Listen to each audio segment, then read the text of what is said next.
Thank you for your patience. We're waiting because we know that there will be crowds of residents walking through any minute, so we're trying to avoid the disruption as much as we can. My name is Jeff Ross. I think most of you know me. I'm the Associate Director of Mailman Center. And welcome to the first grand rounds at Mailman Center this year, this academic year. We are really excited about our guest speaker. I'll tell you about her in a second. But first I wanted to provide a little bit of context for why we think it's such an important grand round as a whole. If I asked you what are the most important issues facing children in the United States today, we took some time to make a list. You would tell me about a whole bunch of things like schools and neighborhoods and poverty and nutrition and things like that. And then I would ask you, well, which of these will be solved by an admission to Jackson, or a new genetic therapy, or even a 15-minute more child care visit? And I think we quickly see that, in fact, what really matters for the health of most children in the United States, exactly as I predicted, what really matters for most of the children in the United States is how well we organize our systems of care, our system of education, and so on. And so for those of us who went into healthcare saying we wanted the world to be a better place for my children to be healthy, it means we have to get out of our offices and out of the hospital to figure things out. So the idea of advocacy and systems change is central to what health professionals have done for generations. So today we have an extraordinary young woman. Before I introduce her, though, I'm just going to say a word about Shelley Bear. I think most of you know Shelley. She is a social worker by training who still does social work. She works here at the Mailman Center, is in charge of all of our leadership programs. And she is going to spend a few minutes talking to Paloma, who, the only thing I'm going to say about her is that this is the first time I'm sure that the University of Miami has hosted an Oprah Winfrey 2018 National Health Hero. I'm not going to say too much more about her because I want Shelley and Paloma to tell you their story. Thank you so much, Jeff. I'm so honored to have Paloma here today, and just a little side story. I discovered you through O Magazine, as Jeff just said, and I always look for impactful leaders and speakers to talk to our LEN trainees and the other leadership programs that I run, the ETLP program. And I got super excited when I saw that you were from Florida, from Tallahassee, and then I talked to my powers that be, my leaders, to somehow figure out a way that we could bring you down to speak to the high school leadership program that we're creating that I think you know about. So that's kind of how it evolved, and I was so blown away by your story and excited and thought that you would be awesome to share your story and what you have done. And it's interesting that we teach our LEN trainees and the other trainees and the other leadership programs that I get to coordinate about how to create systems level change on a broader level. They have to do an advocacy project. And when I read your story, you've already done that. So I'm so grateful that you're here. It ended up not working out with the high school program for you to speak to them, but today, we got you here today to talk to all of you all, and then at noon at lunch, you're going to speak to the ETLP fellows, which is our advanced program. So I'm so grateful that you guys and your family brought you down today. So let me just dig in, and congratulations on your book. So we're gonna talk a little bit about your book. Your book is amazing, Paloma's Dream. And so how did you get involved in advocacy and leadership? And tell us about why the Fund the Gap initiative is so important to you. Thank you so much. So I really got involved with my personal story. I was diagnosed with Peters anomaly as a kid, and my parents were able to pay for my low vision equipment, such as magnifiers, from when I became part of the GAP, which is from 6 to 13-year-olds when they're not receiving the right equipment, which is magnifiers and CCTVs and different things like that, from 6 to 13, and infants and teenagers are. So this was something that my parents were able to afford, but magnifiers come at a costly price, so it was kind of my goal to help other kids like me, and that's really, I was reached out to by Lighthouse of Big Bend, which is our local vision association that helps with this kind of things, and they do the program for infants and teenagers to go to lobby the legislature. So how did they reach out to you? Like, how old were you when that began? I was around 9, and they reached out to my mom through an email, because that's how we communicate with the internet.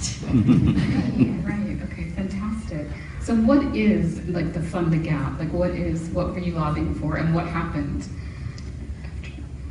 So I was lobbying for $3 million to help these 6 to 13-year-olds who are visually impaired and blind without the right equipment to become productive adults. And Fund the Gap is based off of Mind the Gap, which is the sign you'll see on the tube in England.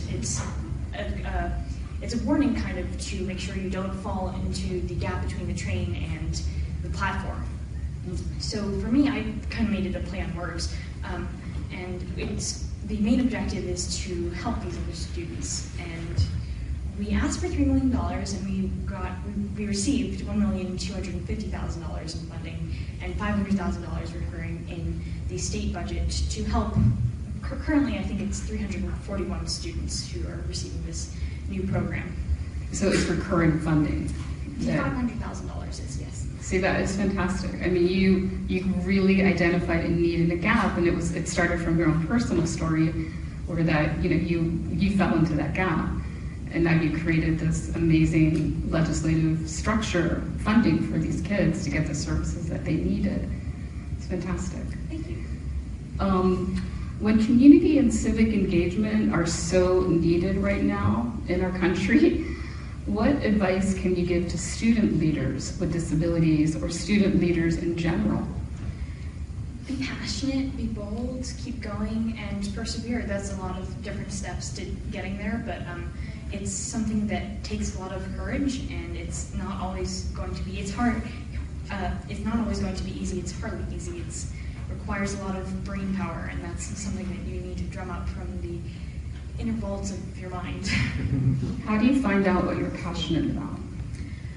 For me, I found out because I had a personal connection to what I was lobbying for, but it can be through different activities or different ways that you can connect with this cause. And I'm blanking out here on how you can do that exactly, but there are many different opportunities out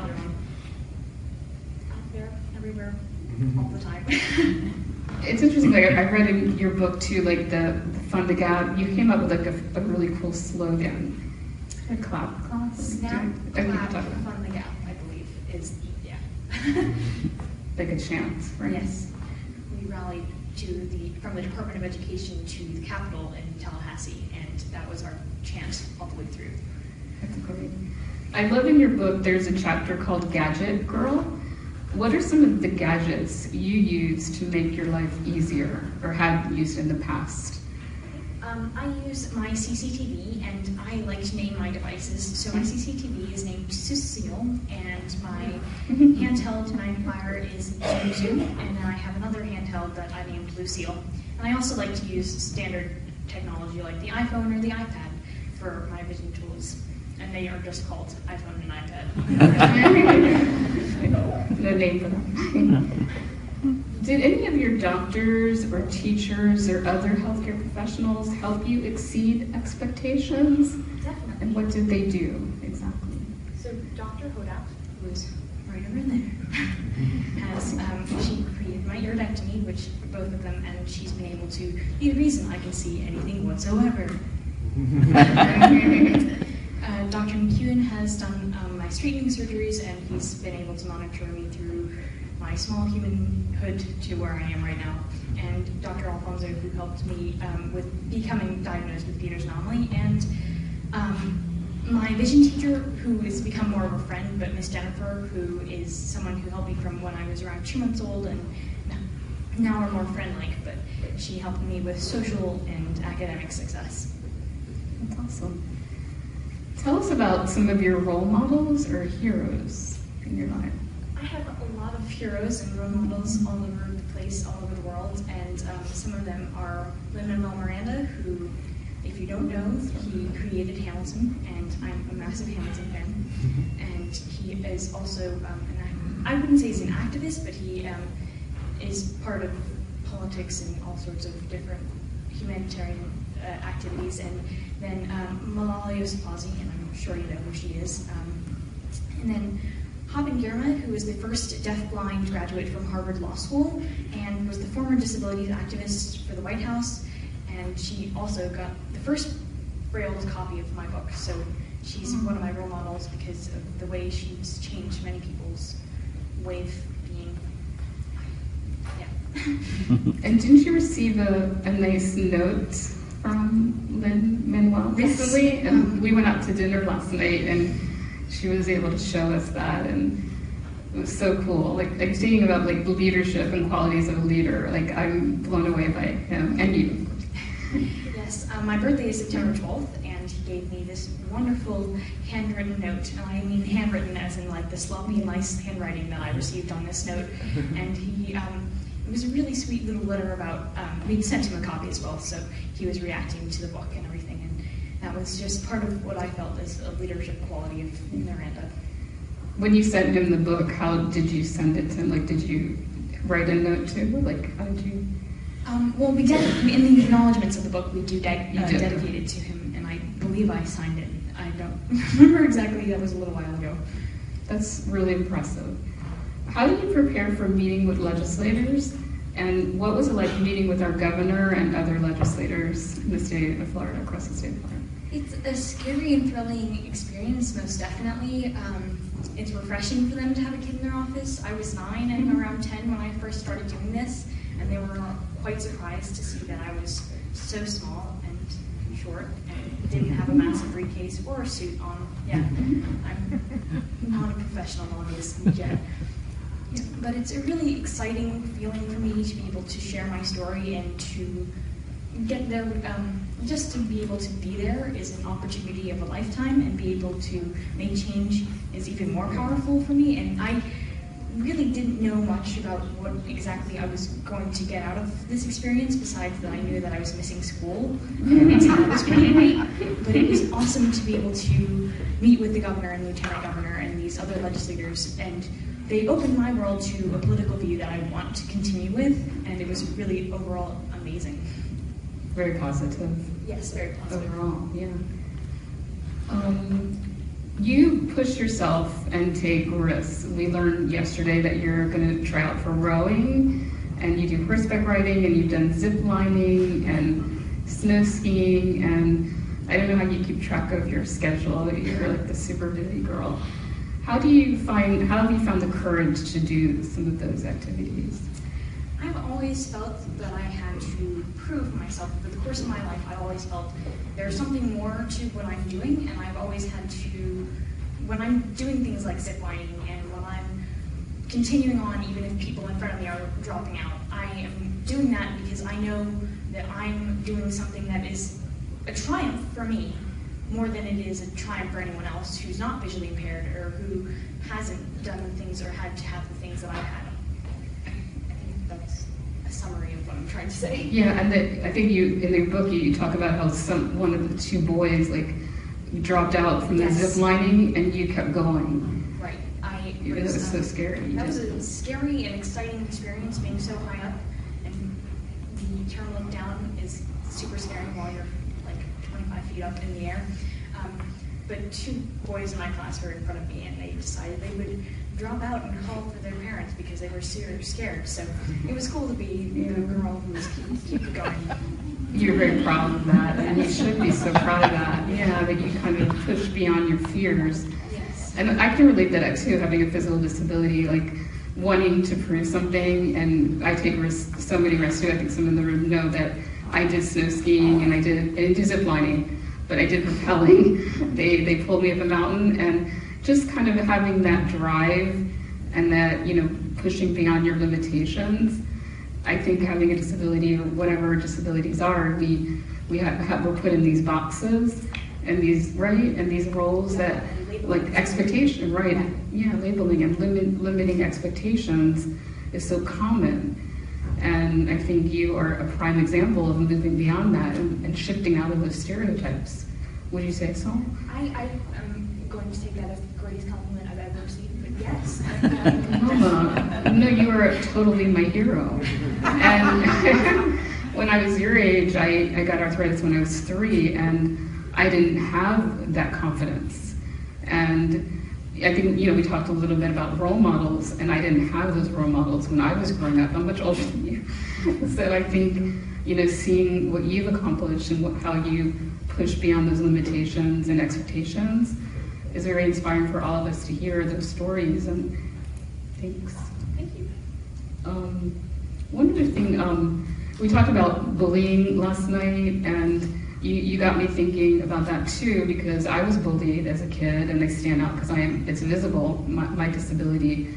And you were bringing up social media a lot last night, and I wonder if you can talk about that a little bit, like the use of social media today for teenagers, and how does that affect bullying, and anything that you can share with all of us, like healthcare professionals who work with kids and with disabilities or chronic illnesses, how to help those teenagers or kids. Sure. So social media is the leading cause of depression and anxiety, which I'm sure you are familiar with those two terms. But it's something that it's like a coin, and it has a lot of pros, but it's also got a lot of cons. I'm a new user to social media. I thought it's somewhere you can only display perfect things, so that's why that and makeup are two things I'm super against. I don't support makeup in any shape or fashion, and social media is something that I like to document everything. I don't want you to just see that life is perfect, because it isn't perfect, and I'm sure you're all familiar with the not so perfect things that people don't want to document on the internet. So the other day, I'm affiliated with our Southern Shakespeare group at home, and the other day someone posted on Instagram about me, and it was one of our group, and he said, "Because, Paloma, you can't look." This had a lot of likes on Instagram, and a lot of people were reacting and saying this was funny.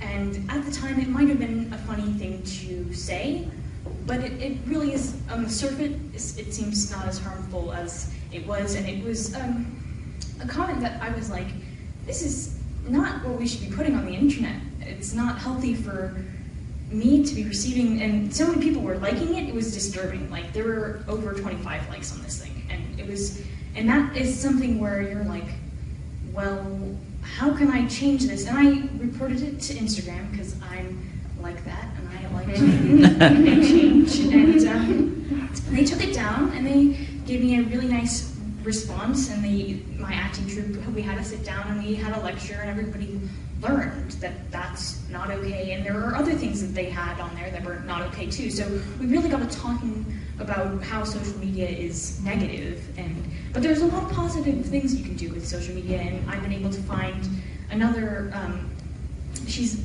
totally blind, and her name is Molly Burke, and you may have seen her in a Dove commercial, and she's a YouTuber who shares her visually impaired and blind experience on the internet so people can learn from her. And it's, I'll give up this example. When people would feature her, other famous entrepreneurs and different people would feature her, they'd say blind girl, and they would refer to her as blind girl, and they wouldn't use her name. And I was offended, and I told my parents, I was like, this isn't okay. They can't have blind girl as this definition of who she is.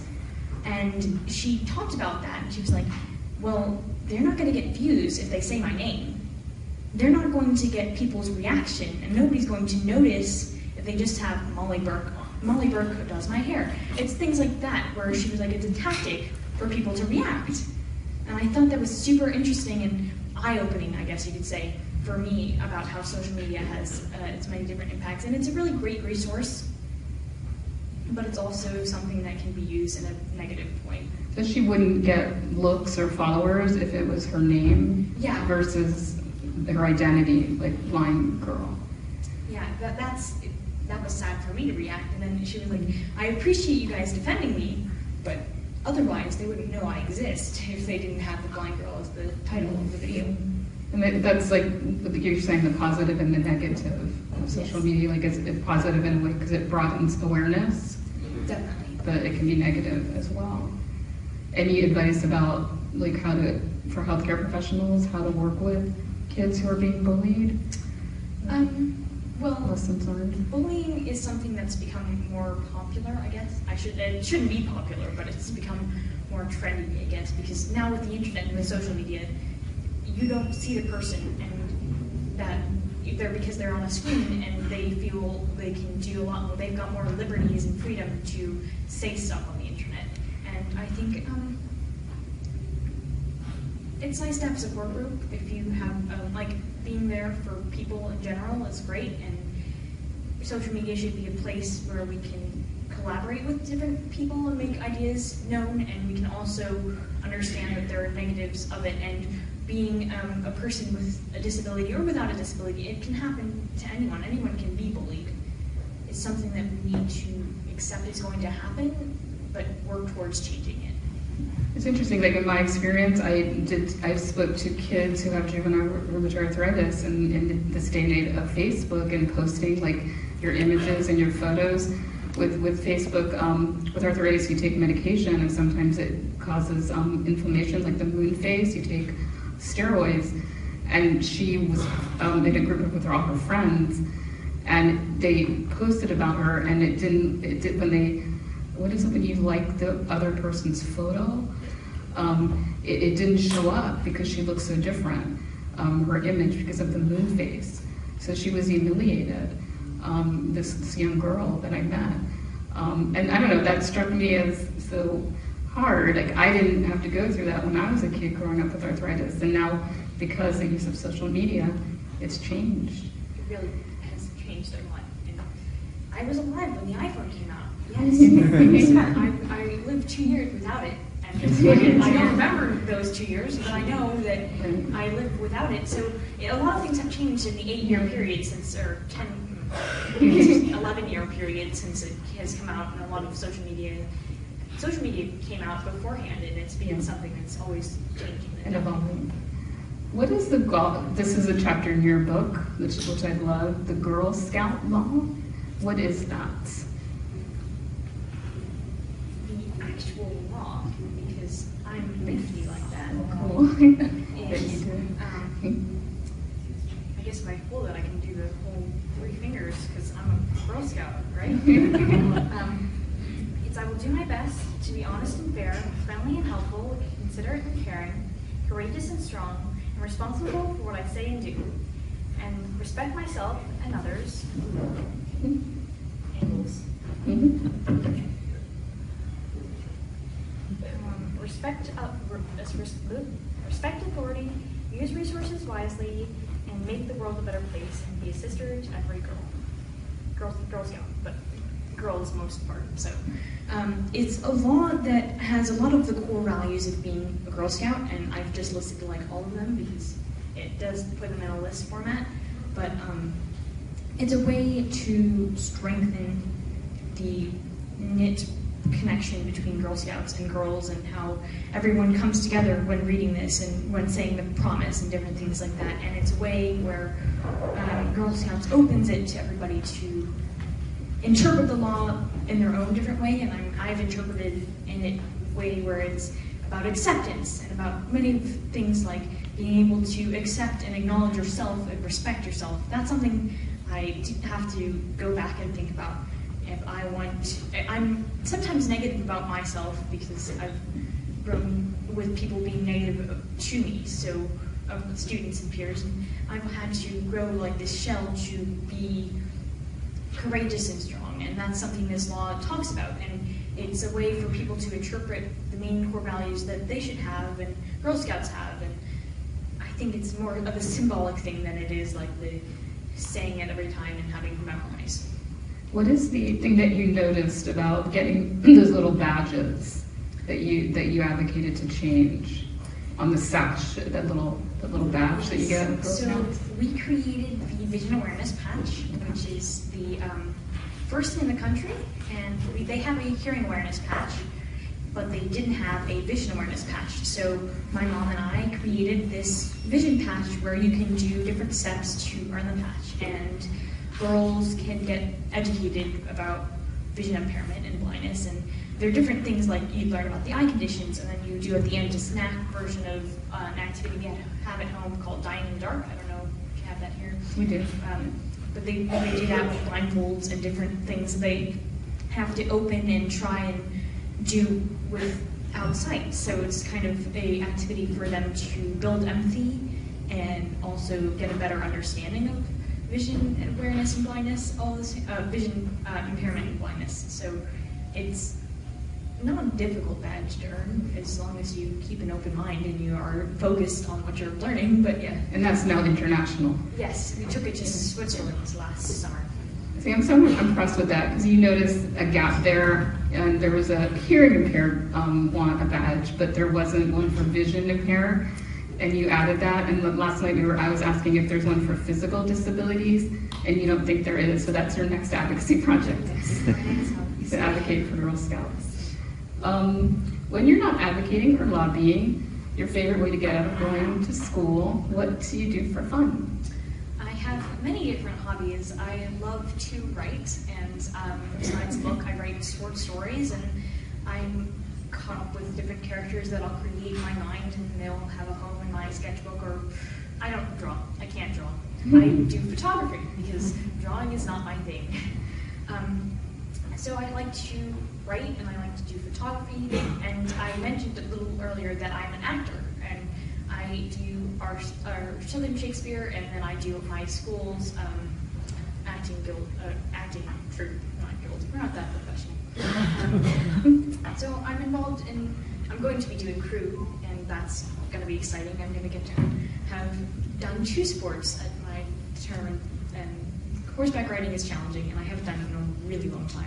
So I'm pretty sure I couldn't control a horse if I tried. But yeah, I like to do a whole variety of different things, and I enjoy writing in theater the most because they're outlets for creativity for me.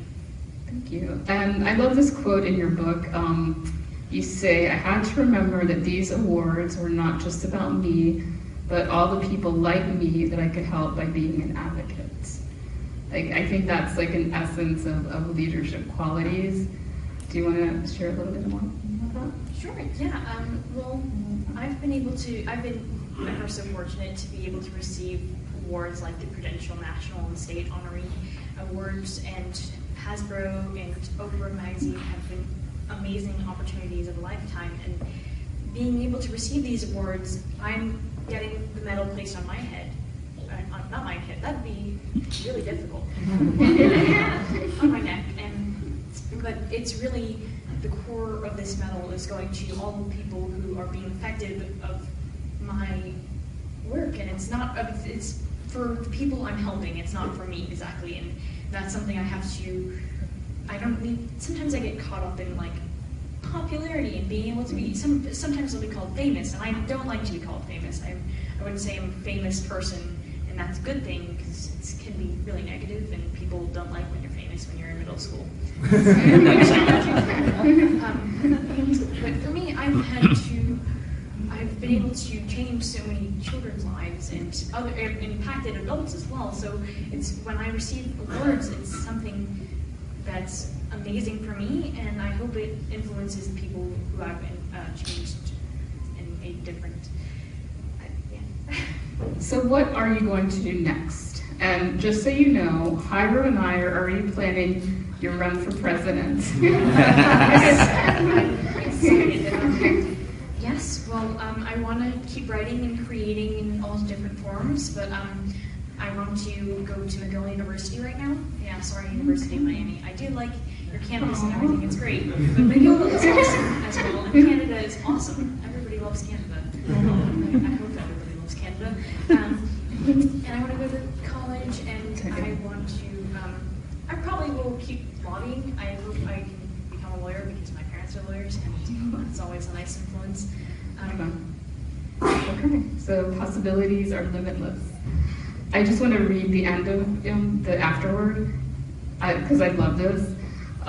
You say, do kind deeds, volunteer, stand up for things you know are right, try hard things, keep trying and don't give up, put your energy towards doing good things in school and in your community, try new things and learn new skills, ignore the haters and the bullies. You never know where life will take you, always say yes to new adventures. So I really encourage everybody to read your book. And now I think we can open it up to questions from the audience. We have a few more minutes. We have about 15 more minutes. Jairo. Yes, we have the AUCD conference coming up in November, and it's a chance for our LEND trainees and UTLP trainees, people in our students in our leadership programs, to go to Washington, D.C. and meet with our policymakers Do you have any advice on how to, about meeting with policymakers? Could you quickly repeat the question so we capture it? We don't have it recorded. Okay. Well, he was asking about any advice that I had for, I believe you mentioned student. Are they students or like? They're graduate students, yeah. Yeah. Who are going to be talking with politicians. So I kind of paraphrased the whole question, but I guess you understand what I'm saying.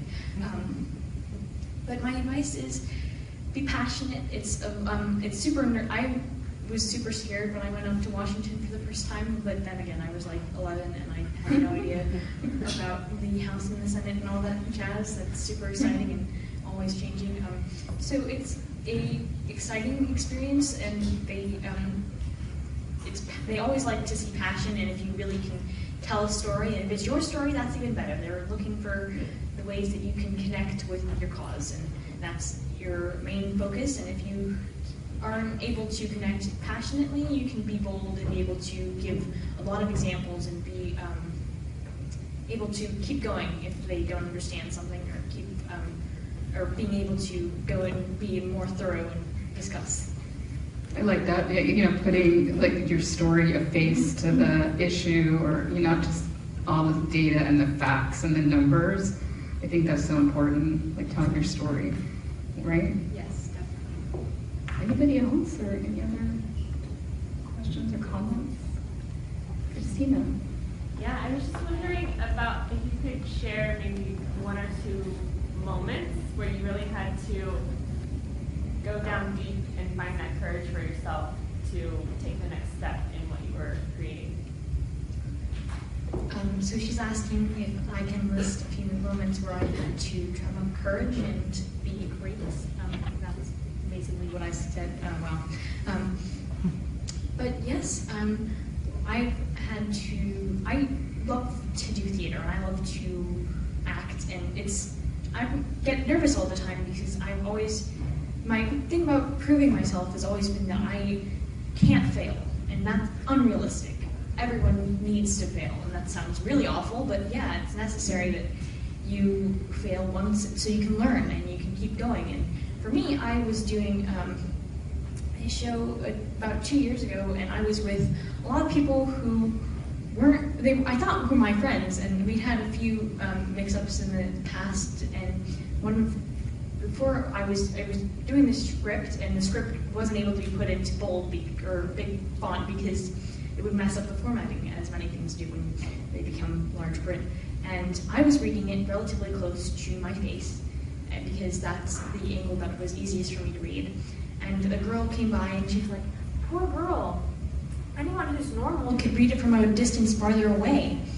And I was just like, okay, great, awesome. I was turned away from kind of wanting to react for a little while, and then I said, well, when I was born, I was told that I wouldn't be able to read, write, or drive, so I've been able to do 2 of those things. And I think that I was nervous to say that because I didn't want to ruin our friendship, but it was something that I felt was necessary, and I had to really be like, you need to do this, and you have to tell her and put her where she belongs. And I didn't do that entirely. I was quite nervous, and I was like, hey, this is the information I'm about to tell you.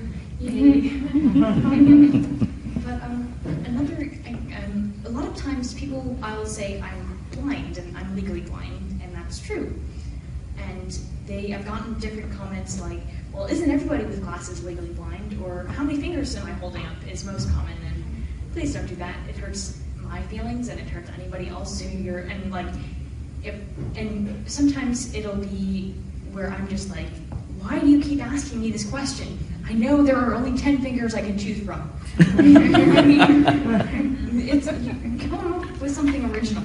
But for me, that's something where I haven't always found courage, and I've had to really try hard to accept that that's going to be a question I have to encounter to be able to keep going. And I'll just say, well, I'll tell them your number of fingers is this, but you could, and I'm like, but you don't have to determine that I'm blind because doctors who've worked really hard have already done that. I think those are 2 moments that I would have drummed up courage. Drummed up courage. Thank you. Yes.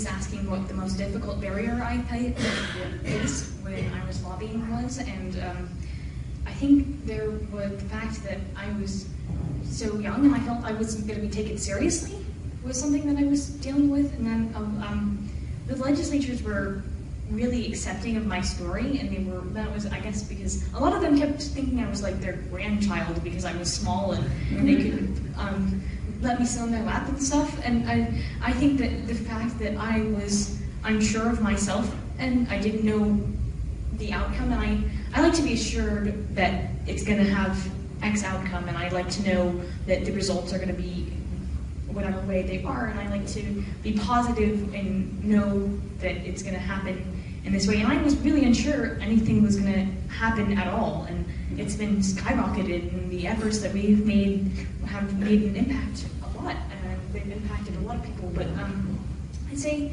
that I got around the barrier of being unsure and not knowing how to do this as in lobbying was I had my mom the majority of the time who was there, and everybody loves a maternal person who's there for you. Yeah, everybody likes a person who's gonna, she wasn't able to say, yeah, you're gonna get $1,250,000 and this would be the exact Price is Right outcome. No, she was able to be like, you're gonna do fine.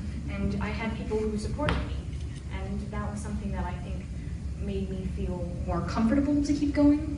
But I don't think I got around the fact that I was nervous and I don't know who I was or trying to be, and I was trying to be someone else, I guess.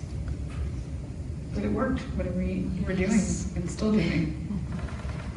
Maybe I saw another question in the back, but I guess we're very lucky to have some of our colleagues from Baskin Palmer from the eye doctors help you.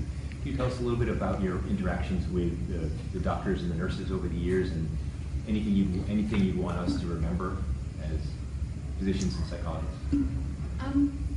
Well, I've had the greatest team, and they're called my dream team. I call them my dream team. But I don't know if they decided to make T-shirts and decide they're but they've been influential to my confidence overall, and my doctors have been able to they've been able to make me see. Besides that, I can say friendship because I don't know if they are comfortable with becoming my friend. I'm quite odd, yes. I don't know if you want to be my friend yet.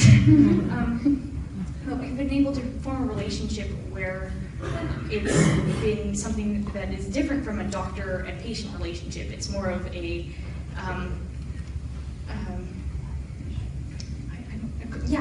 collaboration. It's where we're able to, I'm not going to tell them this is how I want you to do my surgery because I have no idea what they're doing to me.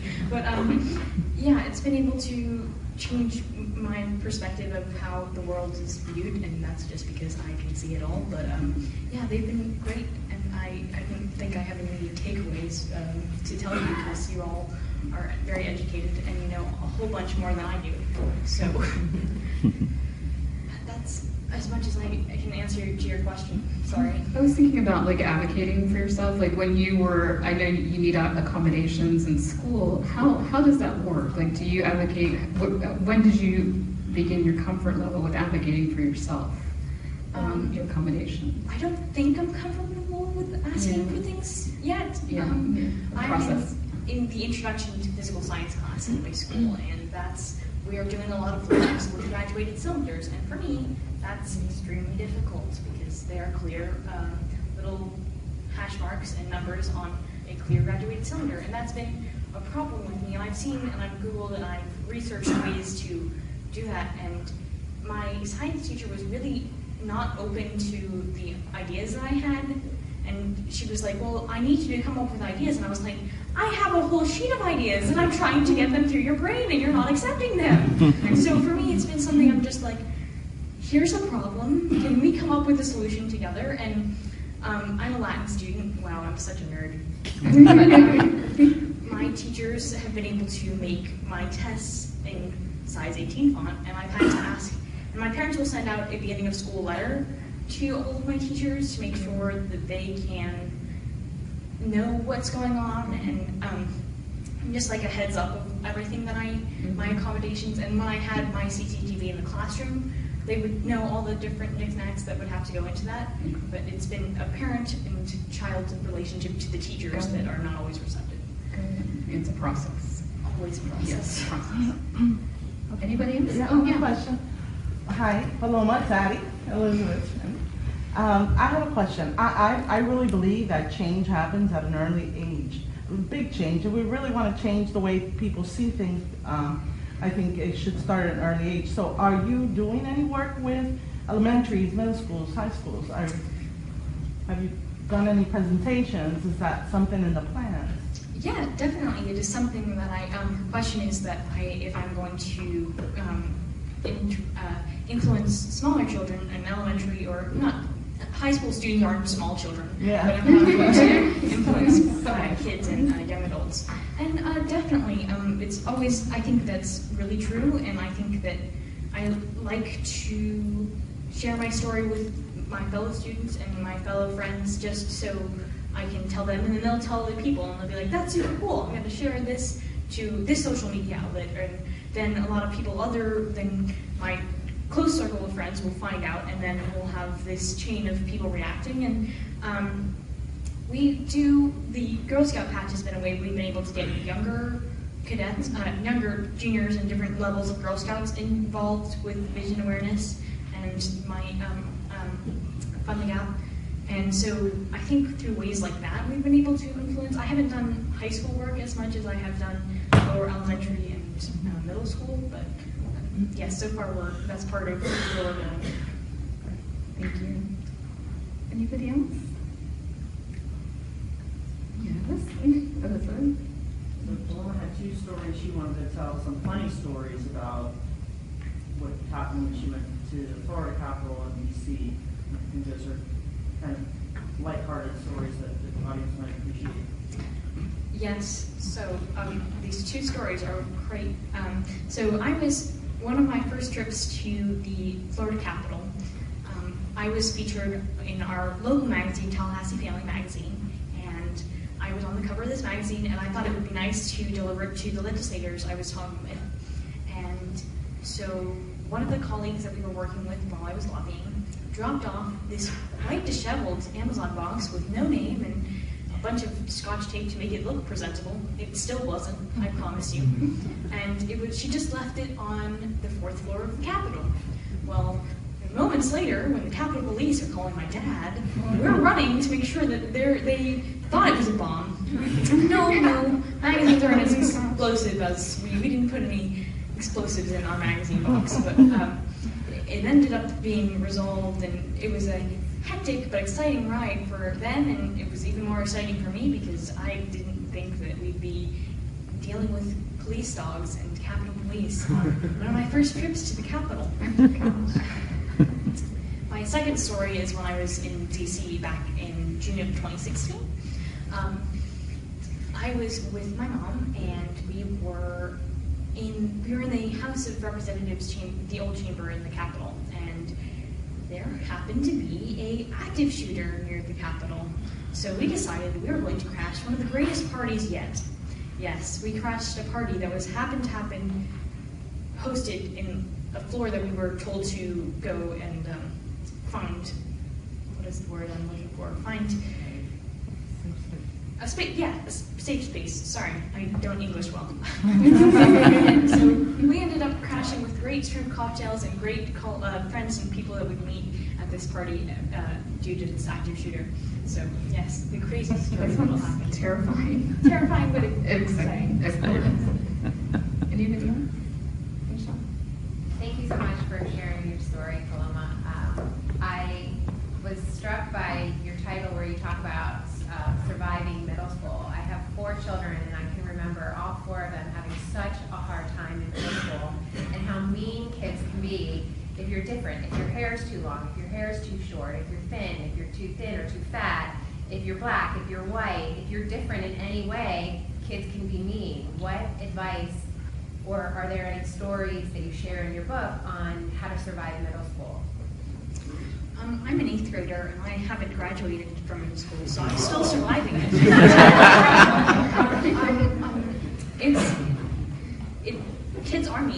they will continue to be mean. And if somebody was telling me that kids aren't mean and there's no such things as cliques, and I was like, where are you? What year are you? Please tell me, because that's not the case at all. Because I can tell you from personal experience, and middle school is exciting and hectic all at the same time. And I think that it was part of me, it's a part of every person who goes through it. And in my book, I name different incidences where I've dealt with people, and I'll give you an example, a theater example, because I've got an overload of those. But it was a night of one of our high school premieres of our shows, and one of my friends, or one of my peers, was doing the stage lighting. And I went over, and it was during the intermission of the show, and I was saying, or no, it was before the show, sorry. And someone said, good luck. But this person, I figured, was saying sarcastically. We had trouble in the past, and I didn't think she really could mean good luck. That was something that I felt surprised that she could say. And I was like, he doesn't need luck. He's already got talent. And that caused this massive commotion, and I ended up leaving, not because of that, but it was interesting because her reaction and her dad's reaction to what I'd said, and it was, for me, it was like, oh, shoot, I didn't know she was actually gonna mean good luck. And I was like, oh, okay, cool, now I've gotta be this awkward person who's just totally insulted and been sarcastic. And that was where I learned a little bit about myself and about how I need to, you're gonna be like, seriously, are you gonna say that? Yeah, I need to learn how to think before I spoke. Yeah, my parents are gonna be like, yay, thinking about core principles. But middle school is difficult, and I was talked to by my school's dean the other day, and he acted like there weren't any problems. And I was like, I don't know if you remember being in 7th grade, but I can tell you that a lot of things have changed, and that this is really different. And I was like, there's so many things that I have experienced, and a lot of people were like, whoa, she's actually saying that. Yeah, and middle school is scary, and I can't tell you how to survive it. I don't know how to survive it, and until I graduate in May, will I have ever decided to figure it out. But those are just two stories that I think will, how I've kind of made my way through it. And I think there's more in your book too. Yes. That gives examples of that. So I just want to thank you again, Paloma, and the kids are our future, and you are truly the epitome of activism, lobbying, and leadership, and getting things done. So we're so grateful that you came today and shared your story with us. Thank you so much. So thank you, everybody.